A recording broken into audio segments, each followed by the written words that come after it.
家做呢個呢，就係好立克牛奶布甸。咁小朋友呢，好多時都好中意食甜品嘅。咁喺出邊街買翻嚟嗰啲呢，好多時呢係含有高脂啊、高糖啊嗰啲咁嘅材料，咁變咗小朋友食咗呢就唔係咁健康。咁自己喺屋企做嘅時候呢，我哋喺材料嘅選擇呢就可以多元化，選啲有健康啲嘅材料啦。例如我哋今日選用嘅低脂牛奶呢，咁喺個脂肪成分呢就係會少啲嘅。咁我哋嘅材料呢就係有低脂嘅牛奶呢就2杯啦，砂糖呢就係2湯匙，魚膠粉呢就2茶匙半，好立克呢就有3湯匙，粟粉1湯匙嘅。咁水呢就係1/4杯。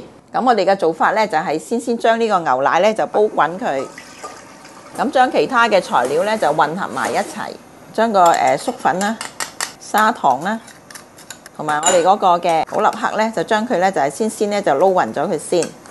咁啲魚膠粉呢，同埋啲糖啊，其他材料撈勻之後呢，咁再加啲水嚟到去等佢喺半溶嘅狀態。咁啊，等個材料呢係喺呢個咁嘅狀態之下呢，我哋再加埋落去個牛奶嗰度呢，咁佢就會容易啲溶啦。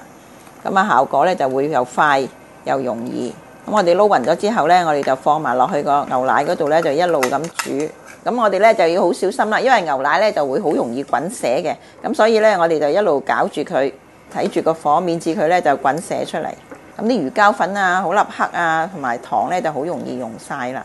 咁當佢滾翻起嘅時候呢，咁已經可以噶啦。